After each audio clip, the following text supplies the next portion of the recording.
Everyone has heard that the Spurs led for 72% of the time in regulation throughout the series, but still lost 4 out of 5 games.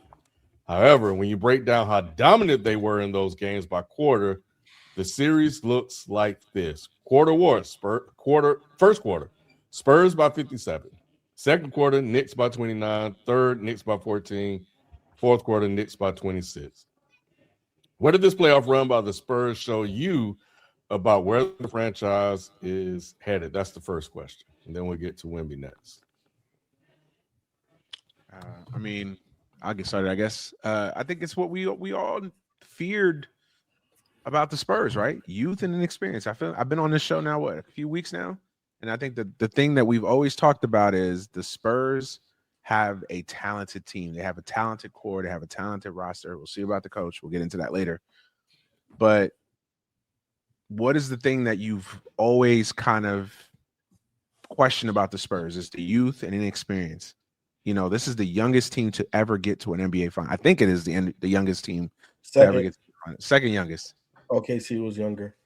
But OKC at least had some playoff experience. It was the year prior. This team had never had any playoff experience together, this core group together.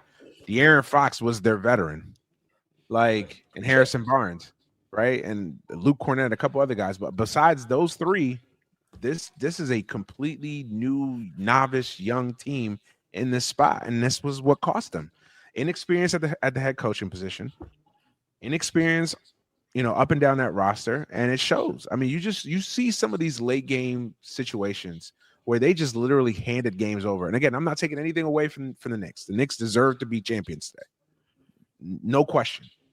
But the Spurs just fumbled the championship away, and this idea that they'll be fine, they'll learn from this, and they'll grow, and they'll get back here. There's no guarantees. I don't like that we'll be back shit. I've seen it all across sports. Nickel feel this one. Cincinnati, 5 years ago, blew a Super Bowl. Everybody, the refs. It was a lot of the refs talk.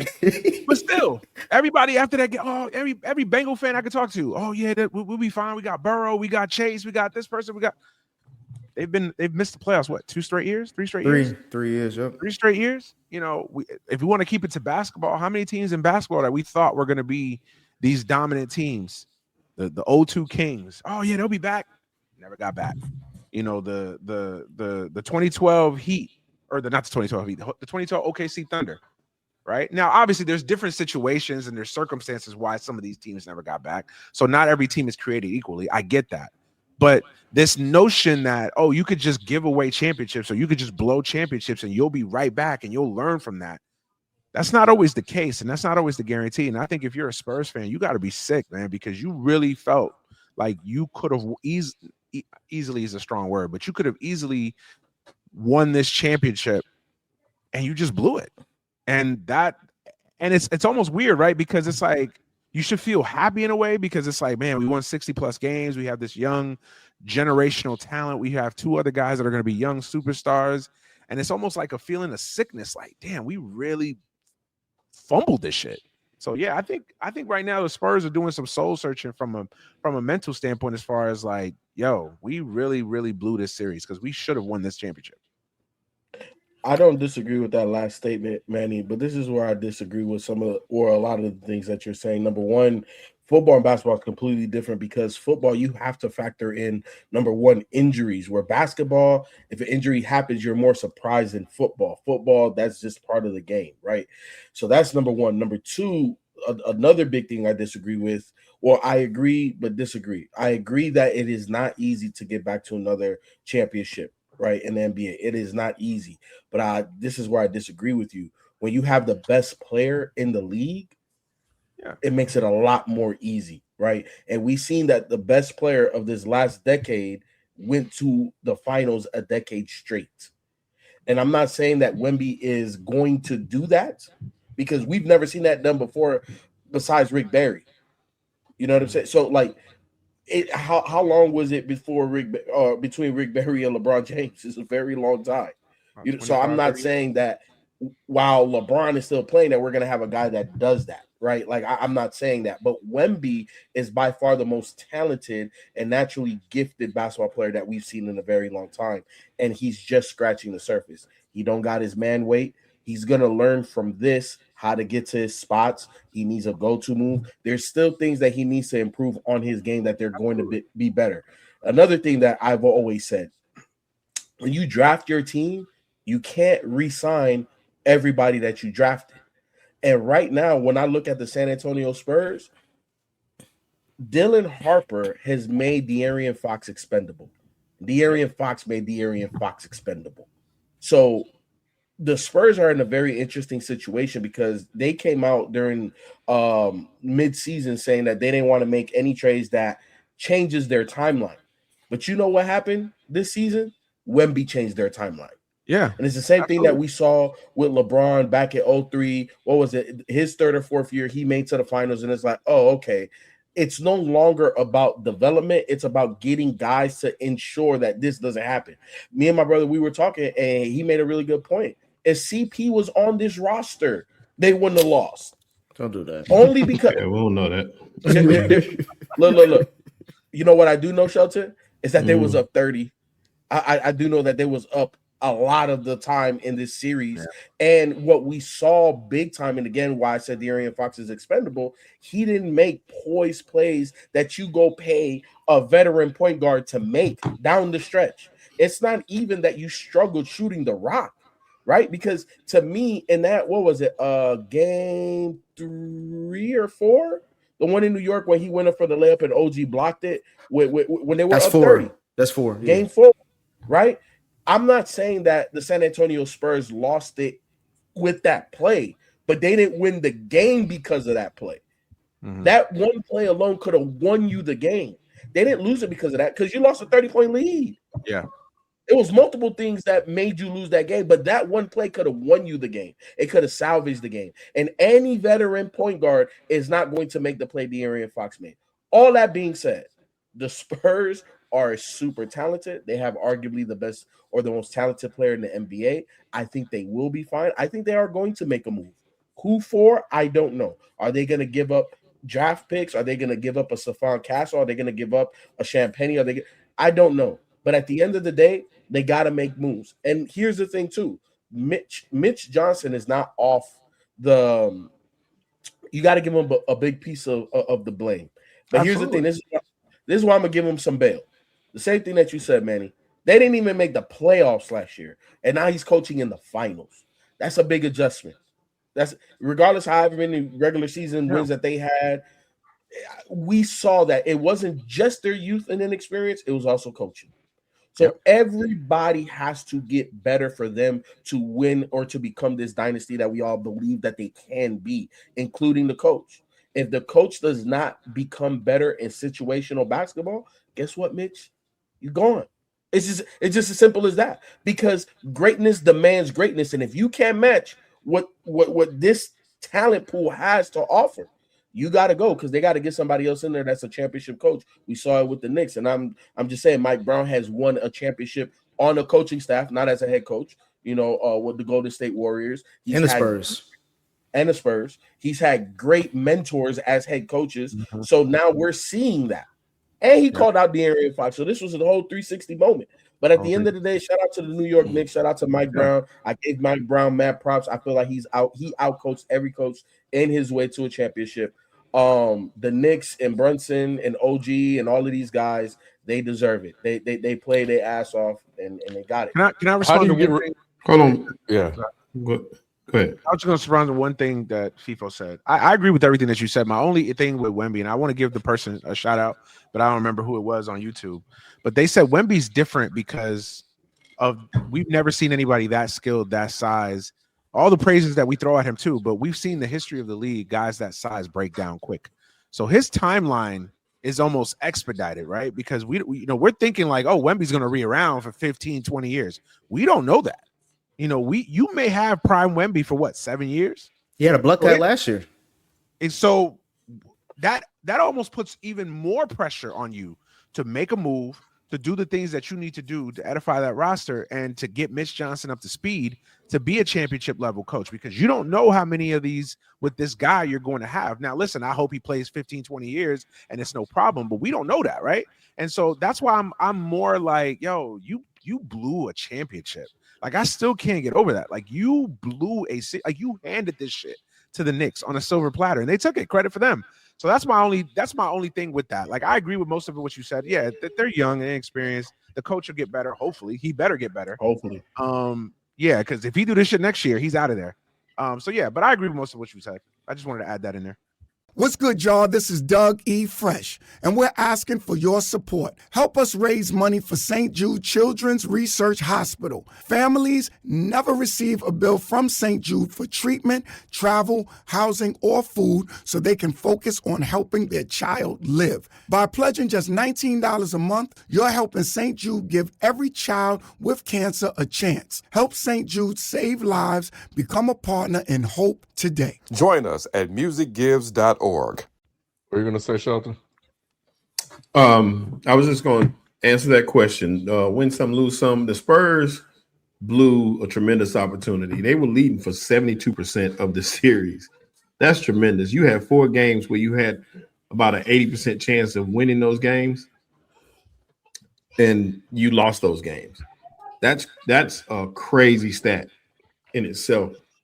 So the fact that they came so close to being champions, that's what makes this season disappointing.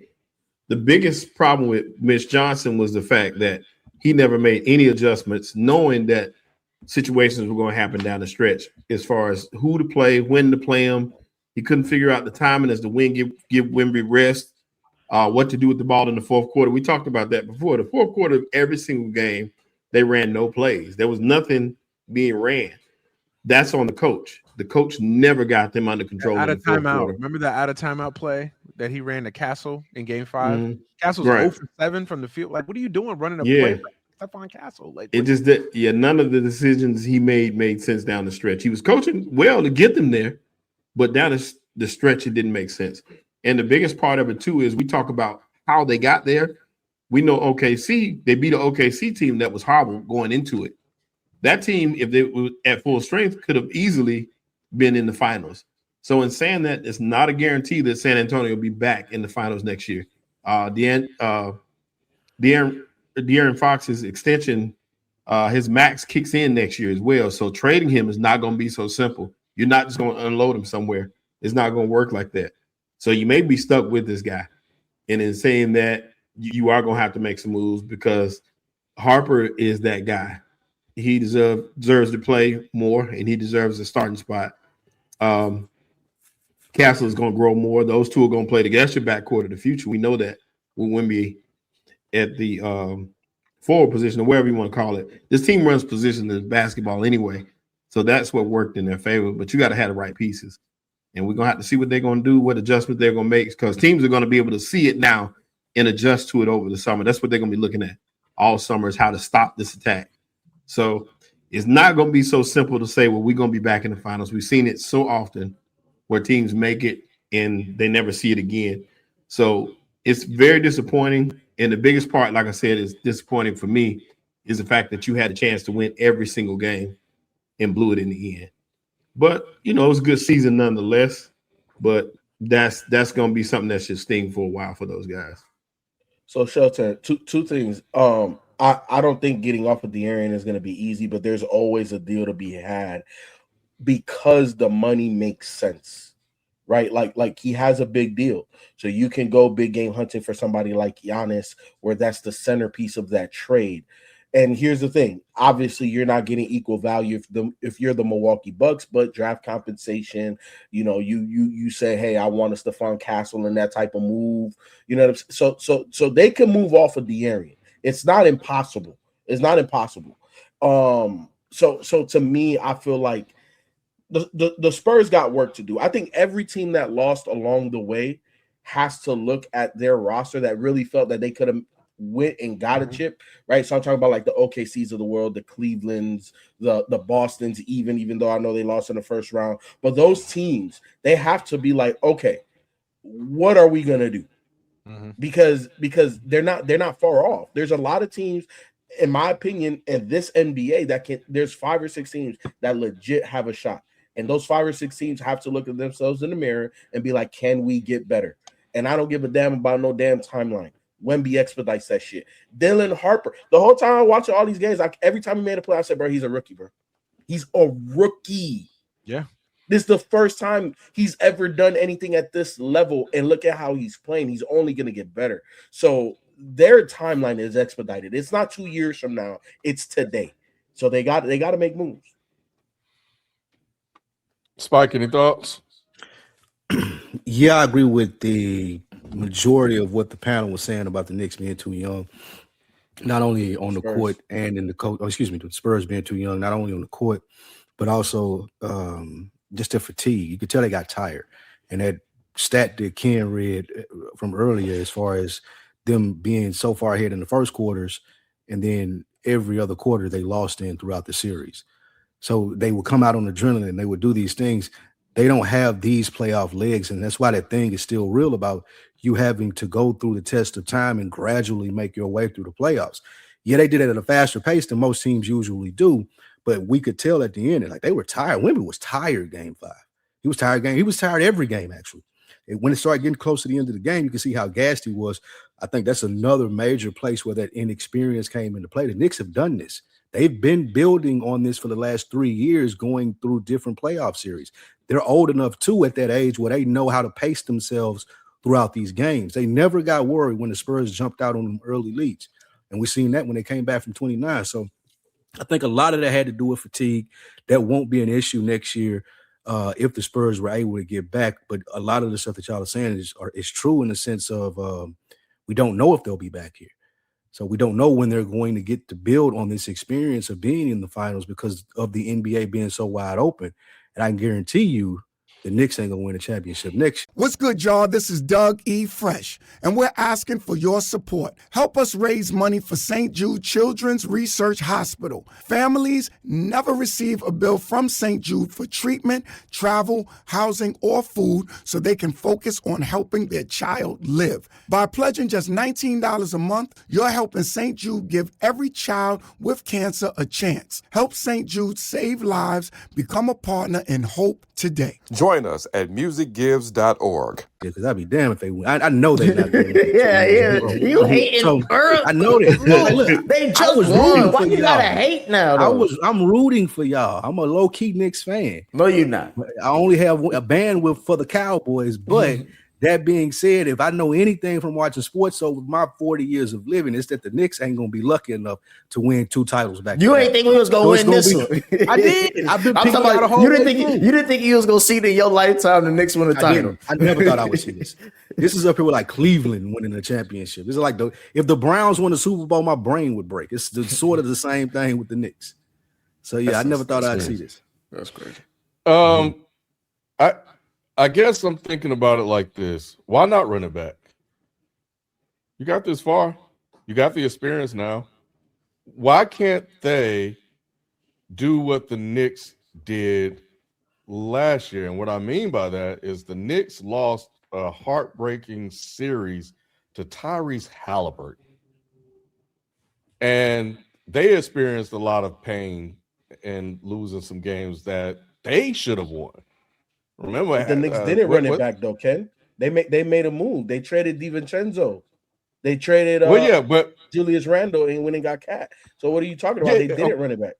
Okay, so I wasn't very clear in what I'm saying. Not in terms of like the full roster. What I'm saying is that there was experience that they felt that the Knicks learned. Brunson in particular, he was the engine that made everything go from that series, where they learned how to close out and win tough games.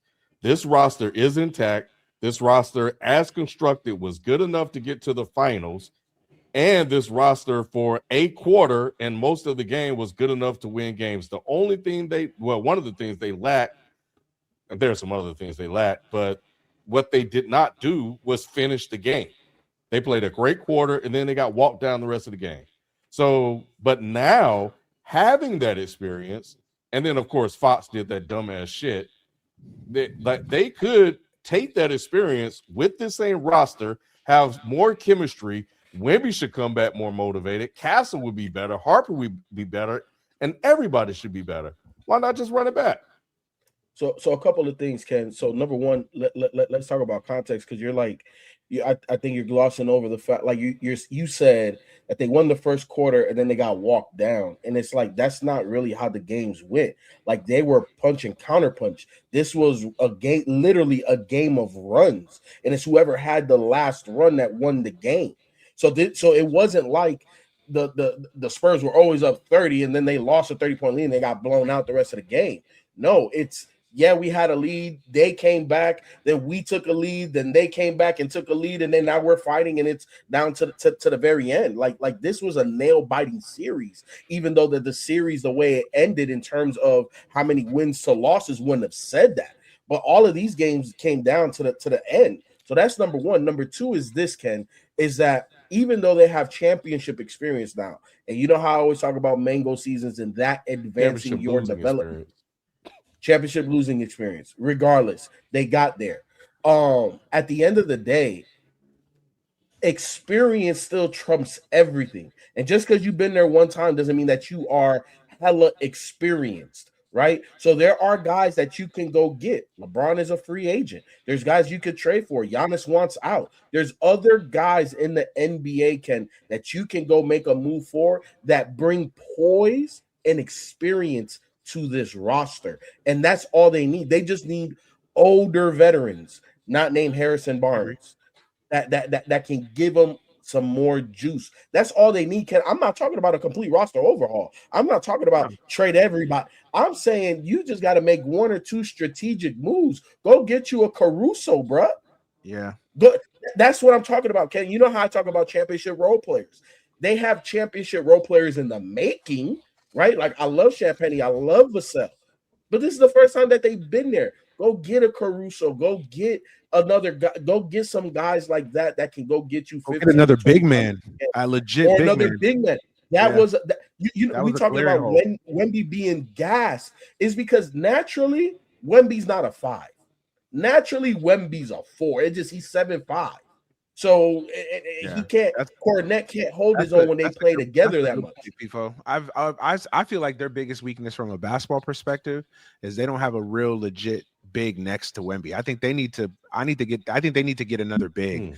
Not only another big that can give Wemby some breaks in games when he comes out, but also another big that go play alongside him together. Because, like you said, he's a 5 and only in size and stature, but not in play style.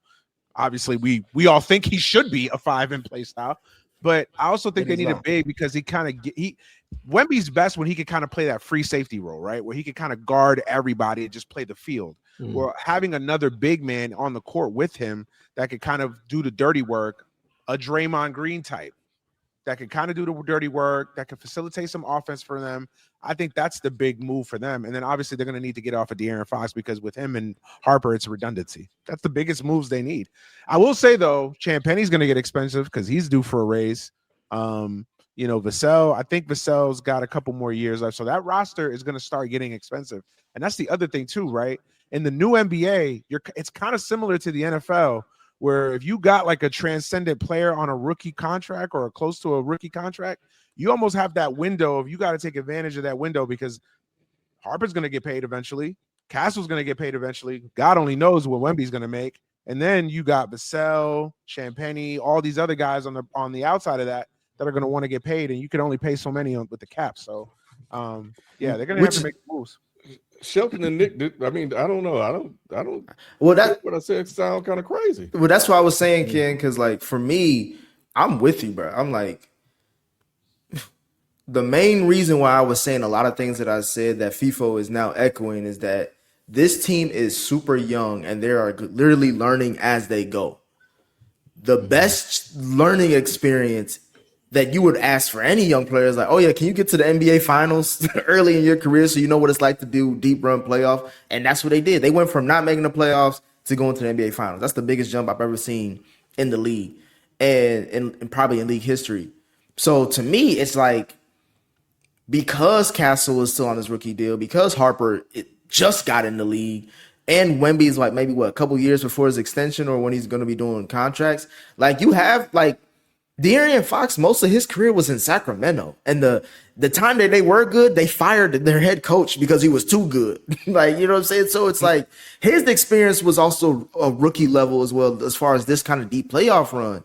So running this back next year is like what they got better. They know what to do. They probably know how to close better games. Mitch Johnson has gotten better as a head coach, like already through the You're season. Like assuming all of those things are happening though, Nick, Well, and you're assuming that everybody else is not going to get better. That's the thing. I'm talking about the main core and the guy that they can't move off of over the next few years.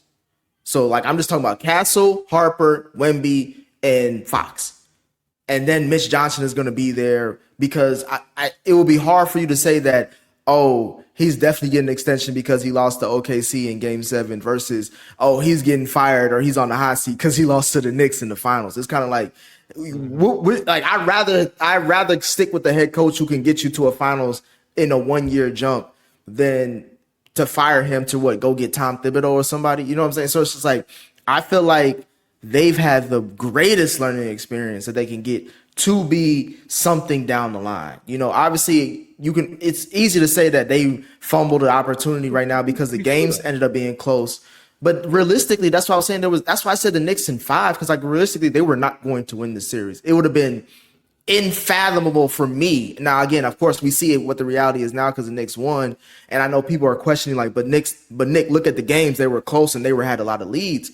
But based on like, if you can get the fact that they could not close out multiple games, like Shelton, it was 5 games. They were up in Game 5. 10, by 10 in the fourth quarter. At times dominated the Knicks. So, but Manny, what happened at the end of the day? Even Game 3. That's what I'm saying.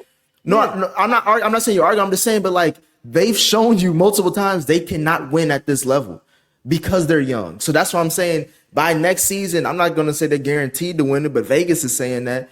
And I think that the reason why they're saying is because they got the experience. They know what to do going into next season. They don't give a fuck about winning 60 plus. They're not going to give a fuck about winning 60 plus games anymore. They're going to be like, just like the Knicks. We just need to be a top 3 seed and we good. But that I don't think that's going to be good enough, only because the rest of the NBA understand that, number one, this is going to be a generational draft. Number 2, there's going to be a lot of movement this offseason. Mm-hmm. The way that we saw teams end this season is not how they're going to be next year. Teams that are, like I said, there's about 6 to 10 teams that feel that they're close and they're going to put their chips all in. And if you're San Antonio and you hang back and be like, nah, we're good here, you're not going to be. You have to get better when you are close enough. If you did not win, Go ahead. I just want to say one main thing. Two things. One, FIFO. This may be a generational draft, but the players that are going to those shitball teams, it's not going to be anytime soon where they're competing with Wemby. And 2, my thing is, it would be ludicrous to overreact when losing in the NBA Finals the way they lost. It's just, to me, it's ludicrous. You can make a case. It would make more sense for Nick. Make it a trade. Hold on, real quick, Manny. Overreacting is trading everybody not named Wemby. Being a smart organization is making a couple of moves, whether it's splashy or subtle, because you feel it makes you better.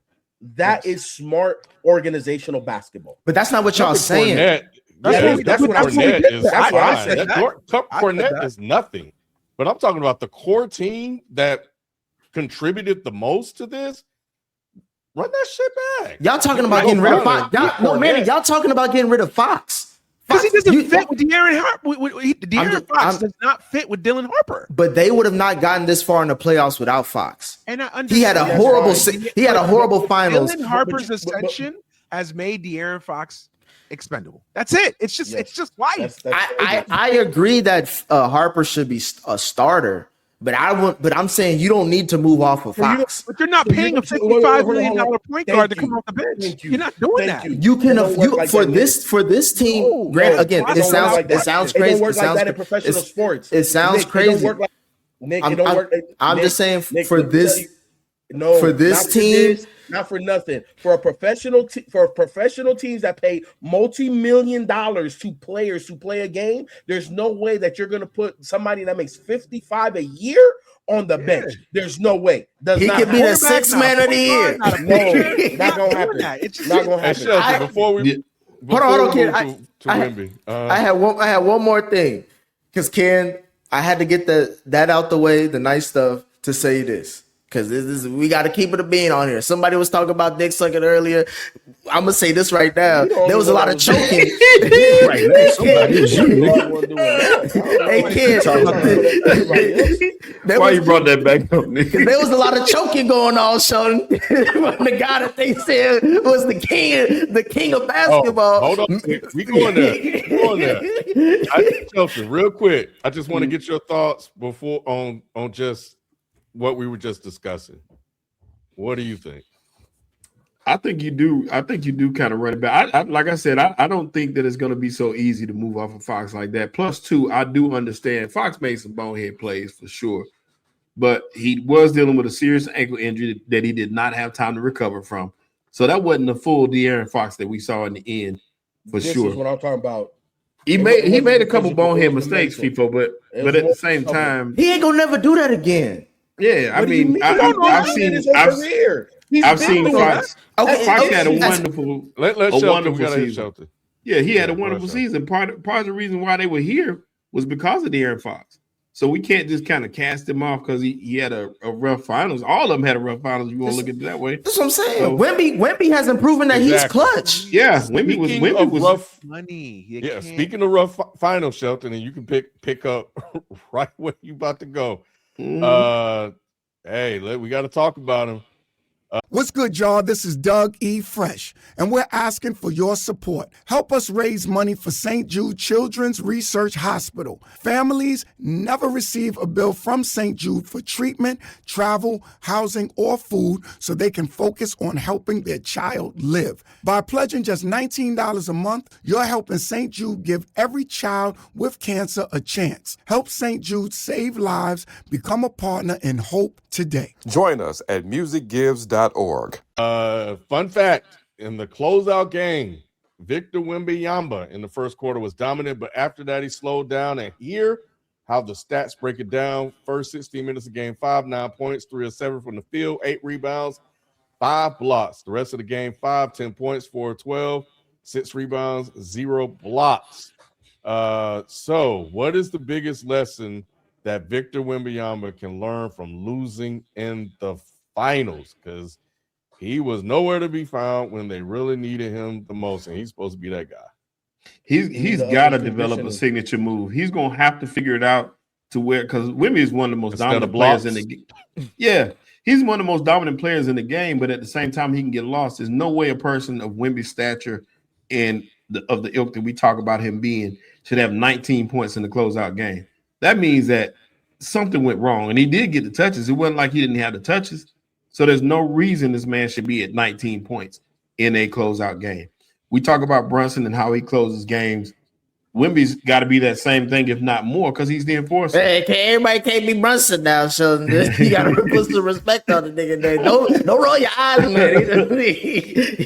That's the chip that we talking about. Yeah, and then even more so than that, Shaq talks about it all the time. You know, he says in the playoffs, you got to raise your level 5 to 10 points per game over what your season average is. And if you can't close out fourth quarters in double figures, then what kind of superstar are you? So that was a lot on, and it was just growing, learning lessons. He's going to get there, but he really needs to spend some time in the gym this summer working on some closeout moves, some moves that like, this is my go-to. Either I'm going to score or I'm going to get fouled. But all I saw was him getting pushed out on the perimeter. They pushed him out, and he was trying to figure out what to do with the ball. And he is very skilled for a big man, but at the same time, it wasn't working. So you got to have something better than just a pull-up jumper with the shot clock running down. So, no, that was a big problem too. I think the biggest thing he has to learn is just mentality. I think taking that next level that every great player takes when they're in their ascension, in their journey as a championship. What's going on? Nah, you good. It ain't got nothing to do with you. Oh. Not at all. Lou need to put his mic on mute. Go ahead. Over there. He catching Z's over there? Damn. He's smoking on yeah, he got Z's on. Damn shit, lost my train of thought. No, I think the mentality for Wemby. I think there comes a point where every great superstar, every great player has to enter that mode of like that killer mode. That like I'm gonna kill these dudes. And I think Wemby has some of that already, but I think you could see late in the games in this series where he just didn't have that killer instinct, that killer mindset of like, I'm the best fucking player on this court. We are not losing this game. If y'all shoot another motherfucking three, I'm slapping the shit out of all you niggas. Like, I'm gonna get down low, throw me the fucking ball. He'll shoot the three. He'll shoot the three. But I think mentality-wise, I think you just have to develop that. Like Brunson developed that mentality over the years of having that playoff experience and having that This is why I disagree with you. Look, the issue with Wemby is the fact his stamina. He's year 3. Has not had a playoff run. Hold on. Because he has the mentality. We saw him not shy away from the moment. The motherfucker was tired. He didn't know. Look, part of the experience that we're talking about that we're not saying directly is pacing. Understanding, okay, I need to exert my energy here. I need to conserve here. He don't know how to do that yet, but also his stamina need to get up. We saw this with Ant-Man a couple of years ago. He said, damn, I was tired as hell when I got to the Western Conference Finals. The first time you start making it to these deep playoff runs, your body is the first thing that wears down. And when I'm watching Wemby, number one, he don't have man strength yet. So he's getting bodied by Cat. How many years has Cat been in the league? How many off seasons has Cat had an off-season meal plan, workout plan, off-season workout, right? And we even seen it with Hartenstein against OKC. Hartenstein, and he had, not saying he had his way, but he had moments against Wemby where he made Wemby look like a kid. Right? No, I agree with that. Right. I agree with that. So to me, that's the biggest thing where Wemby has to improve. Like if he gets his stamina, obviously he already had the experience. He gets another full off season, they'll be better. But at the end of the day, for anybody sitting here thinking that they can run this team 100% that the way it was, and that the rest of the NBA, there's going to be teams that get better, and for them to compete the same way, I think you're putting them behind the 8 ball. 100% on that, and I agree with that. I think that goes without saying. He's gonna get better. Just law of averages will tell you naturally, physically. The more he works, the more he trains, the more he commits himself to the regimen, he's gonna get better. That part. That's why I didn't bring up that part. I think mentality wise of just like learning how to. I think watching Brunson from the other side, I think he can learn that like, oh, I got to take my game to another level because, like Shelton said, I can't have 19 points in a closeout game. My season's on the line. I need to have 29 through 3 quarters. Like that's where I need to be at. I need to dominate every facet of the game. I dominate on defense, but offensively, I need to dominate every facet of the game. I need to be rebounding. I need to be controlling the pace and the tempo of the game. I need to be getting the touches down low. When I'm open on the perimeter, I need to make them guard me. Like he needs to control. So I think that part of the game, I still think, and that's just natural. You haven't been here before. You've never been in these moments. You've never been in these situations, right? So I think that you see that. I think he saw what happened on the other side, and it's like, oh, that's what I got to do. Okay, that's going to take time. I'm going to need to get in the gym, but that goes without saying. The mentality, that killer instinct of like, this is what I need to do at a high level to win a championship. That's the thing that I think he's going to come away from this, and I think he has to learn and take that next step. For me, real quick, I agree with a lot of Manny says, but from this perspective, I do think naturally he'll get better as a basketball player because he's still very young and he's surrounded by so many great players who play a similar position in him within the organization, let alone who he can reach out to. So he'll be good on that end. I agree with Manny about mentality, but for this reason, he need to learn how to respect the fucking game. This nigga came from across the seas and thought he was just gonna run shit because he saw a overweight white man do it for so long in Joker and Luka. I forgot to say the overweight white man is Luka, not Joker. And he think, oh, this shit is easy. Talking shit after every game, every loss, Shelton. He was talking cash shit. Talking about everybody know we gonna win. I'm in your fucking head. And the influence was all over the team because Dylan Harper acted like every time he made a shot, he was flexing like the Hulk, nigga, just to take a hot L. every game, damn near. So to me, it's like he didn't learn to respect the fun game. And man, he couldn't look at what Brunson was doing and the professionalism he was doing because he went to the locker room as soon as they went. His punk ass. And yeah, he young, so we gonna give him a pass because there's a lot of great players who had punk ass moments in their career, early in their career, from LeBron, Kobe, whoever you want to say that didn't, they did. Yeah. But we also got to keep it a bean and call it out. He didn't learn to respect your opponent. But now, one time did he give it up? He really give it up to the Knicks and say like they busted my ass. This is the hardest I ever had to work playing a game that was probably. This is probably the first time he's ever struggled playing basketball in his whole life. That finals round because everything was easy for his ass. He don't got to give them no praise for that. I don't think what he did was disrespecting the game. Bro, he didn't shake hands, and then you didn't acknowledge them in the post game.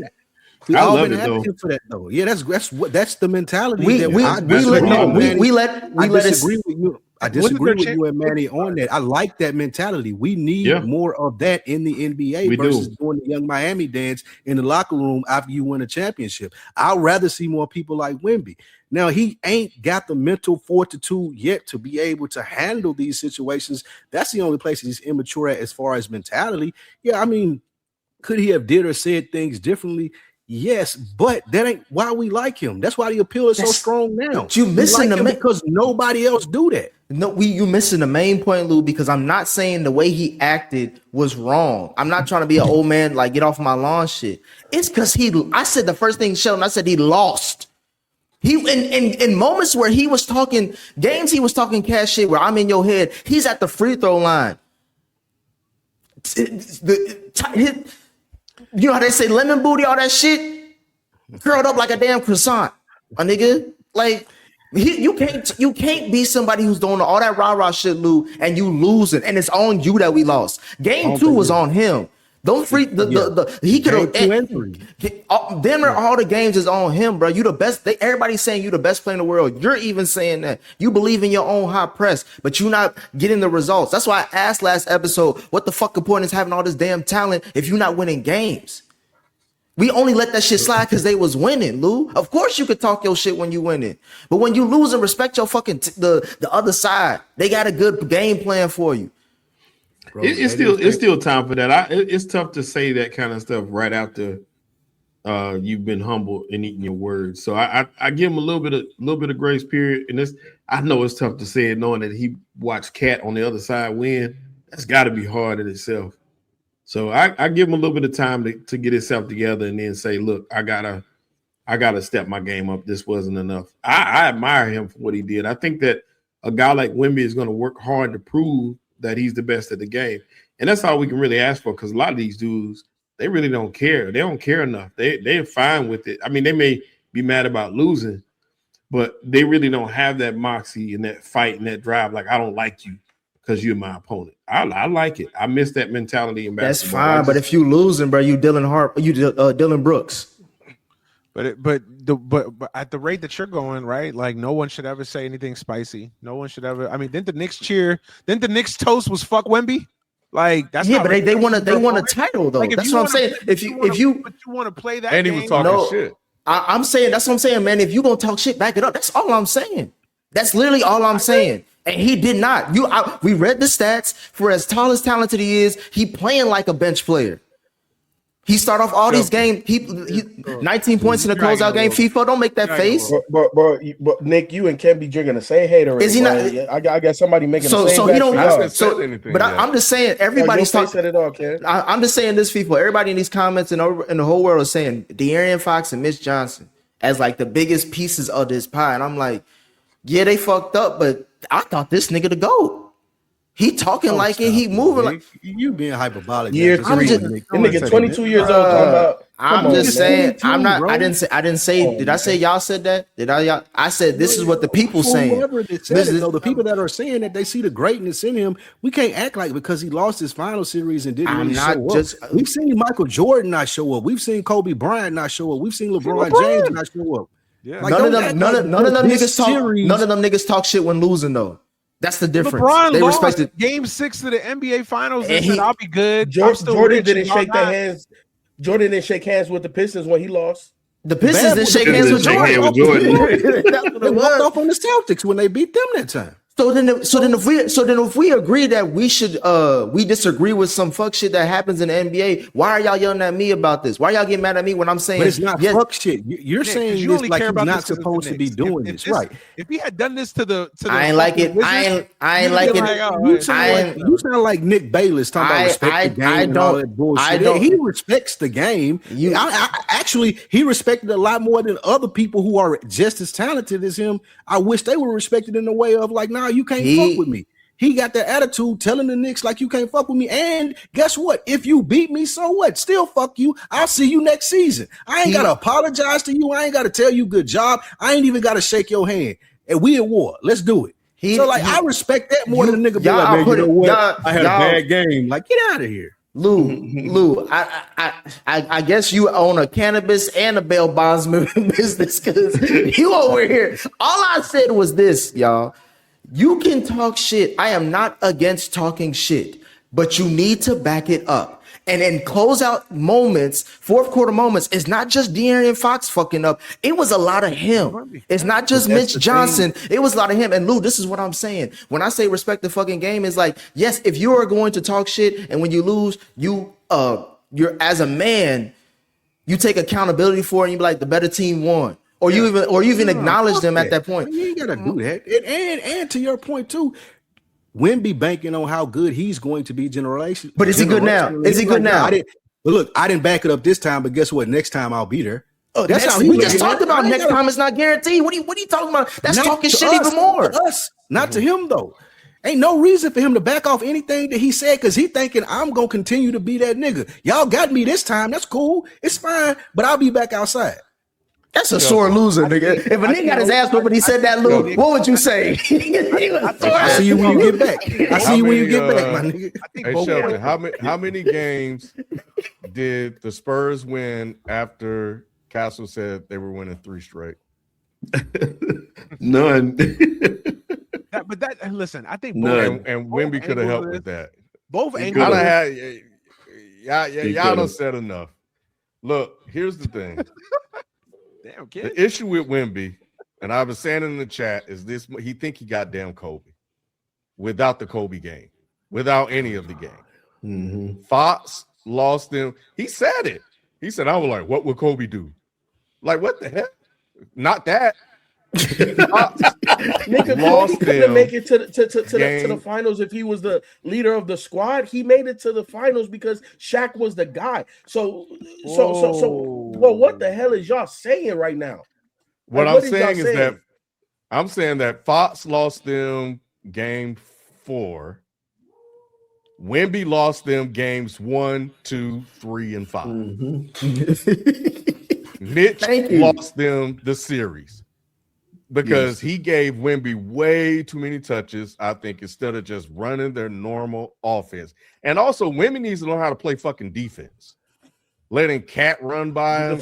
Anybody that jumped on him that could run by him, they ran by him. The defensive player of the year needs to learn how to play defense. Okay. Yes. That makes a lot of sense. He needs to know how to play defense. I'll put it to you like this. Mitch Johnson, I think, is one of the biggest culprits here because I feel like he wasn't creative when he needed to be creative. And what I mean by that, instead of keep running Wemby to the rim on pick and rolls, let Wemby handle the rock and let a small set a pick on him. Because now Mike Brown has to make a big decision. Do we double team Wemby off the pick? And then now we're playing 4-on-3 basketball. Because when Wemby gives it back to the guard that sets the pick, he's playing downhill. He has a wide open shot. The creativity that coaches don't get a lot of credit for, Mitch had zero of that. Mm-hmm. Timeout plays, adjustments, just throwing something out there to see how they adjust. And like the cat and mouse game that is coaching, Mitch Johnson did not step up to the plate. And I also think go ahead. All right, go ahead. I also saying that Wemby lost them these games is a wild statement, an indictment. Did you watch game 2 as an analyst? An indictment to you as an analyst, only because them niggas when Wemby was off the court, when Wemby was off the court, that's when the Knicks made they run. No, So it was not. That, stop saying that. He was on, bro. Quit acting like he didn't play. Shelton, did he not play minutes? He was playing minutes in the fourth quarter with them with the lead. He was on the court. He had the lead. I know what you're saying, FIFO. But was the momentum not gained by the Knicks as soon? Then what's he doing? Then what is he doing when he up 10? Stop. What is he doing? Stop acting like shit just happened. I thought the same way. Nick, all I'm saying is that the mentality for the Knicks shifted immediately when Wemby went to the bench. Everybody getting to the rack. Cat getting to the rack. Brunson get to the rack. OG, everybody's getting to the rack. Why is that? And now, look, you played sports. Ken's played sports. Everybody here plays sports. We understand that momentum is one hell of a thing, bro. And when the momentum gets too big against you, there ain't shit you can do. Was in the band, sorry. But he wasn't a band. But he played basketball and football before he made it to the band. All I'm saying is everybody here understands and has felt momentum on your side and momentum against you. And when that shit is against you, bro, sometimes there ain't shit you can do as a player. Again, that goes on Mitch, not calling the right timeouts, not getting, and he'll learn. Everybody should learn. But at the end of the day, the saying that Wemby was the main reason why they lost these games is a wild statement. Because he's the best player, FIFO. We always do that. Stop doing that. That's what I'm saying. FIFA been giving him exceptions. He saw him pass the ball to Cat. He played good enough for them to win. He threw it on Castle's back and cost him game 2. No, The coach took blame for that, though. Listen, I think if you want to pie chart this shit, I think Mitch Johnson deserves the bulk of the blame. I think the other half. No, I'm not doing that. Yes, Mitch Johnson doesn't deserve the bulk. You said bulk. You mean like he deserves the majority of the pie? Yeah, it's pretty evenly distributed between Mitch Johnson. I do agree with you in this. I disagree with FIFO. I do think you can put some of this on Wemby. Not all of it, not the majority of it, but I do think that you have to give him slack for Game 5 in a closeout situation with your team not hanging on the ropes, and you didn't do enough. That goes on him. And I think Game 2, throwing the ball, like you have situational awareness. Okay, we'll give you a pass because you're young, but situational awareness. Hold on. We killed De'Aaron Fox for a bunch of stupid ass plays in Game 4. Wemby did a couple stupid plays in Game 2. So he has to know better too. And that comes with age and experience and maturity and all that. I get all that. Yes. But I still think Mitch Johnson bears the bulk of the responsibility because I think from an X's and O's standpoint, he got completely outcoached by Mike Brown. And also, I think from a leadership perspective, like that's a young team there. They're looking for guidance. They're looking for leadership. And sometimes as a coach, it goes beyond just X's and O's. Like anybody can draw up a play. Most guys in the NBA that are coaching can draw up a play. It may not be a great play, but they can draw up a play. It's those intangibles. It's those leadership things like in a timeout, in a huddle. You pull a guy to the all right, side, man. That's enough of these losers. Let's move on. I got one more thing to say, Ken, because to me the pie is split like this. Mitch Johnson gets 30, Fox gets 20, Wemby gets 50. Because like Ken mentioned, Game 2, man, you pointed out 2 plays already. The turnover that gave Brunson a foul, and he missed the clutch shot.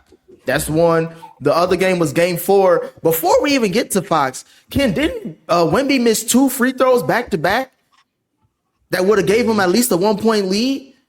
And he's supposed to be their best free throw shooter. You can correct me if I'm wrong, but I think he's supposed to be one of their best free throw shooters. Oh, well, he's top 2 on the team. And then you talk about Game 5, the nigga ain't do shit the second half. I'll say it like that. At home. They didn't win a home game this whole series, Shelton, if you didn't know. Crazy. Yeah, so to me, it's like, nah, bro, if you the best player, bro, this is what it comes with. All the praise, what we always do, Ken, because if he would have won Game 2, we would have gave him all the praise, even though they should have closed out earlier. If they would have won Game 4, we would have given all the praise because he was the one that guarded Brunson at the end. Like, if I'm going to give you all this, you're going to have to receive all the other shit too. It's criticism. Get a fucking rebound. How about that? Moving on.